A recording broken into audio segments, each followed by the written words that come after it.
Portland, and I am not able to be there with you. But again, it's thank you for your time, and I look forward to presenting this paper. So as mentioned, the paper here, From Degree to Developer, the creation and evolution of a CS course designed to bridge the academia industry gap. I'm the first author, and then we have a colleague, Christian Roberson, and an industry collaborator, Zeeshan Furqan. So let me come over here to the slides and get right into this. The academia industry gap has been well studied. There are 3 papers there. Of course, I selected the SIGCSE papers, and I must admit, the 2023 SIGCSE paper, I was squirming when I was in attendance in Rhode Island and I saw that one come up, because as you're going to see, this paper I'm presenting is more than 5 years. We put a 5-year retrospective study, but it's been more than 5 years in progress. And so in 2023, when I saw that paper, I was like nervous. I was like, oh no, did we wait too long? Thankfully, we did not. But nevertheless, that paper, Design and Evaluation of the Missing CS Class, a student-led undergraduate course to reduce the academia industry gap. 3 years earlier, faculty views on the goals of an undergraduate CS education in the academia industry gap. And then 2013, the gaps between industry expectations and the abilities of graduates. And there were many other papers indeed. They all identified multiple areas of concern, including technical abilities, interpersonal skills, and even professional qualities. The common solution among them was to simply have an elective course. UC Davis has their Missing CS class. MIT created a course called the Missing Semester of your CS education. And even Carnegie Mellon has a course called the Great Practical Ideas for Computer Scientists. These courses have ranged anywhere from 1 to 4 credit hours, covering a variety of topics that they identified that will be needed on the job that unfortunately may not be covered very well in traditional undergraduate curriculums, including scripting, Unix-like command line environment and tools, terminal, Vim, Git, and more. Now, the title of our paper is From Degree to Developer, the creation and evolution of a CS course designed to bridge the academia industry gap. You can understand why I was squirming 2 years ago when I saw that paper presented. So the question is, how is our work different? The short answer is, it's the identification of a different gap. That previous research from those papers and others, they identified the gap once hired, once on the job. Super important, clearly relevant. But there's really 2 gaps. The gap they mentioned, the knowledge needed to succeed once on the job, and then the gap in the knowledge needed to actually procure that job. Our focus is the latter, the gap of the knowledge needed to get that job. In particular, our focus is on the technical interviews and how to succeed at them. So for the uninformed, what are technical interviews? They are the starting criterion by which software development companies identify potential candidates. Certainly, these technical interviews are leveraged at the top software engineering companies, the famous FANG companies, Facebook, Apple, Amazon, Netflix, and Google, certainly Microsoft included there. But they're more and more commonly being used by even smaller companies. Previously, that was challenging because smaller companies did not always have the resources to really give a meaningful technical interview. But now with the rise of HackerRank and other popular websites, even smaller companies are leveraging technical interviews. They normally last about an hour with 2 or 3 questions that they ask the candidate to both solve as well as very clearly articulate what was the running time, the efficacy class, how they solved it, maybe any trick that was used. Of course, the goal of these interviews is what? It's to identify a good candidate, right? But beyond that, the goal of these interviews, it's really to measure a variety of signals, including certainly the candidate's ability to think algorithmically, their usage of the appropriate data structure for the given task, their ability to articulate themselves clearly as they think through not only the end solution, but even, maybe the brute force approach, and then another approach, and then ultimately the best, most efficient solution.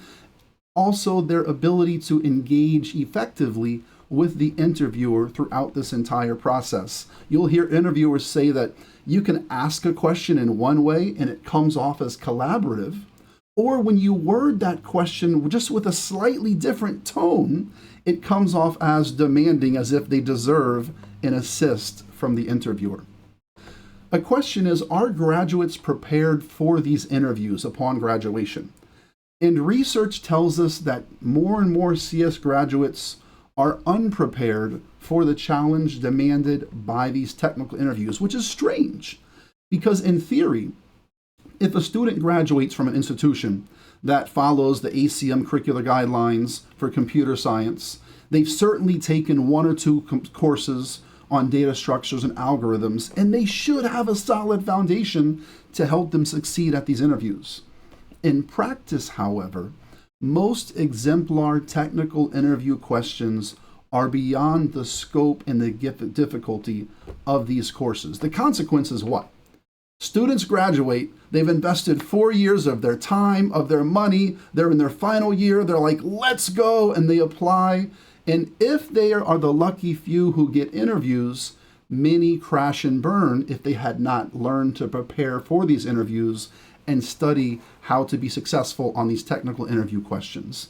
The consequences, many then go begrudgingly purchase technical interview crash courses. They'll purchase this very famous book that we've certainly all seen, Cracking the Coding Interview by Gail Lackman McDowell, famous, software engineer for many years at Microsoft. At Google, pardon me. Others will just go to LeetCode and grind out more than 100 problems. The suggestions in research to mitigate this gap are to expose students earlier in the process of their undergraduate careers to technical interview questions. Also, to augment traditional DSA courses with interview-style assignments. Nevertheless, though, the problem persists. And research indicates that students and graduates, they either lack the self-efficacy to prepare for technical interviews, or they lack the knowledge and the skills to be successful to them. Our solution, just like those who came before us, we make a course. A new course whose sole purpose is to enhance the outcomes of technical interviews. This course is taken by 3rd and 4th year students, and it really kind of feels like an algorithms course with a focus on implementation issues as well as the soft skills that are necessary. And that's what this paper is. It really covers our journey in designing as well as evolving this structured CS course to bridge this component of the academia industry gap. We present our curriculum, we detail our collaboration with industry experts to improve those course outcomes, and then we provide a 5-year retrospective study on what worked well, the things that did not work well, and they're sometimes comical, unfortunately. We have all been there. Our curriculum, we have a 4-course introductory sequence where the students first, they learn Python with Intro to Computer Science. They then transition to Java and OOP in the 2nd course. They take the 3rd course, Data Structures, and then Algorithms. I actually have had my hands in all of them, currently teaching algorithms and then covering data structures next semester. This course is an elective course taken after that sequence. And the coverage, in fact, is similar to that content found in data structures and algorithms, but it's more applied in nature. Those who've taught algorithms know it's usually very scientific, theoretical, putting the science in computer science, a focus on proofs, on running times. Unfortunately, not a lot of code, depending on that iteration that you have studied of an algorithms course. Ours is different. It's coding from beginning to end. The focus is on the advanced use cases of these data structures with a thorough analysis of implementations. The focus is also on the communication and interpersonal skills that are increasingly being emphasized by interviewers. The inspiration, I already showed the book. We also reference LeetCode, a lot of their problems, as well as many other famous books that have been used.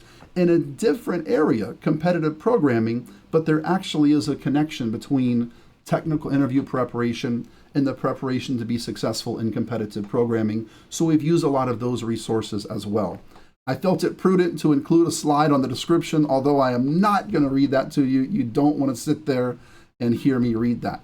I'm going to briefly go through our modules so you can see, in fact, there is overlap contextually with respect to some of the content in a traditional DSA course. We start off in the first 3 weeks talking about linear data structures, arrays, strings, lists, string builder in Java, linked list stacks and queues. That certainly smells a lot like a traditional DSA course. But we cover more advanced techniques, sliding window, two-pointers, the use of pre-computation. Week 2 with linked lists, we covered the dummy and sentinel nodes and famous problems that are covered in Gail's book of Cracking the Coding Interview. Week 3, we get into advanced use cases for stacks and queues, and we get to those edge cases that are super important. Week 2 is hashing. I call it for the greater good, spanning 2 weeks. We cover the various Java libraries, and we cover those same libraries that are useful in C++, and we solve more than a dozen, almost a couple dozen problems using these structures. Again, coding them completely. Module 3, we get into graphs. Again, similar to a DSA algorithms course, but now we're getting to more not just tracing and understanding the algorithms, but actually into the details of the implementation. Week 1 is extended coverage of binary trees. Week 2 is in graph implementations and traversals. Week 3, we get into flood fill, connected components, strongly connected components. We then transition to shortest path algorithms, as well as minimum spanning trees in week 5. I'm, as I mentioned, currently covering or teaching algorithms, and we've covered all of these things in algorithms. We just finished minimum spanning trees, but we don't go into depth into coding just due to the limitation of the time and the nature of that particular course, which is where this becomes valuable. Module 4 is really a catch-all where we have bit manipulation, primes, prime factorization, and the prime sieve. Module 5 is dynamic programming. We spend 3 weeks there, 1 week doing top-down approach, memoization with a focus of really trying to identify those overlapping subproblems. Weeks 2 and 3 are the bottom-up approach. That was a quick coverage of our modules. With respect to the industry collaboration, this has been such a blessing and a privilege. Several years ago, we had an invited talk where Zeeshan Furqan, he gave an invited talk on interview preparation, and he agreed to partner with us in the design of this course, resulting in the dramatic improvements we've seen and in the actualized outcomes, and certainly in this paper that I'm now presenting today. He has over 15 years of experience. He's currently an architect, technical program manager for Warner Brothers Discovery, but he spent more than 13 years in a variety of senior positions at Microsoft before making that transition over to Discovery. The contributions have really been in trying to have us focus along with the detailed nuances of the implementation, but on the soft skills, really encouraging the weekly written reflections, the oral presentations of these reflections, and maybe the best part is the final exam for this course, which is a live whiteboard interview where students really get to feel the experience of a technical interview. Our pedagogical approach should hopefully be clear at this point. We had a singleness of purpose to bridge this gap that has been defined. And towards that end, we use a flipped classroom model, which felt to be the only reasonable approach for this particular course. We needed to use every single possible minute in the classroom with active learning. Therefore, students had to consume content prior to coming to class, and then we came into class and it was go time. I did mention here that classes were Tuesday, Thursday, so that might help make sense as I go through the rest of this presentation. On Tuesday's class, we would discuss the previous week's problems. Students would be called upon randomly to present orally their written reflection. And we would then also spend time refining any understanding of maybe nuances or tricks from the videos or readings that we consumed prior to coming into that Tuesday's class. And we'd end by group solving 2 or 3 interview style questions from LeetCode.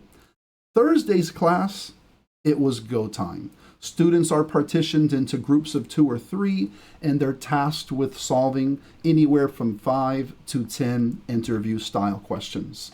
Assessments include weekly quizzes, where students would, again, they consume this material prior to class. The purpose of the quiz was just to facilitate that engagement with the material to make sure it was actually happening prior to Tuesday. We had these weekly problem sets where students solved over 150 technical interview questions over the course of the semester in those groups of 2 or 3. And the problems that they did not finish on the Thursday class, they had until the following Monday night to submit. A big component of that industry collaboration was the reinforcement of those soft skills. And so ever since then, students, in addition to solving the problems, they have to provide a written write-up of a reflection of each problem. What was the efficiency class? What was the algorithm? What iterations were made as they finally evolved to the correct solution? And what really made that problem novel? We had a midterm exam and then the final examination. As I mentioned, a live whiteboard interview, really a true reflection of the outcomes for this course, giving students a taste of all the stress of that technical interview. In theory, the modality was perfect, really actualizing the goal of the course. In practice, I lost a lot of hair and had to take a lot of Tylenol because it was very challenging and stressful. Took, I said, over 2 days, beyond even the class periods, due to I really wanted to do it at a high level. Students were given 30 minutes each, so you can imagine the clock and how much time that took. The outcomes were impressive. We evaluated students certainly with direct assessment, but also, of course, with indirect assessment with anonymous survey instruments. The survey instruments were given in the first week of class after trying to solve one of the medium difficulty problems at LeetCode. We gave a mid-semester evaluation, and then we gave a final evaluation prior to the final exam. The spring 2022 offering, we hope to be offering it next semester. It's been a year and a half, and I'm itching to teach it again. But the spring 22 offering, no students were actually able to solve the initial LeetCode problem. And that actually is pretty historical among the offerings. Because the medium LeetCode problem, for those who are familiar, they can be, even though they're medium, they can be challenging. The majority of students indicated with their indirect assessment that they absolutely felt ill-equipped. That's why they were taking the course and were excited, in fact, to do so. And that simply echoed the sentiments given in research that students felt ill-prepared to be successful with these technical interviews. Fast forward, and here is the results of the indirect assessment at the end of the semester, where now students were feeling either very good or excellent with these new changes. It wasn't always the case over all of our iterations, but the most recent one, they all felt either excellent or very good, felt ready to go into those technical interviews, felt ready to be successful at them, and in fact, that confidence was reflected in their final exam, with all of them performing admirably during that live whiteboard interview. So that's it. We've arrived. I wasn't even keeping a timer. I am happy to answer any questions that you all may have, and I would really appreciate any feedback, advice, or suggestions that you're willing to give as well. Thank you so much.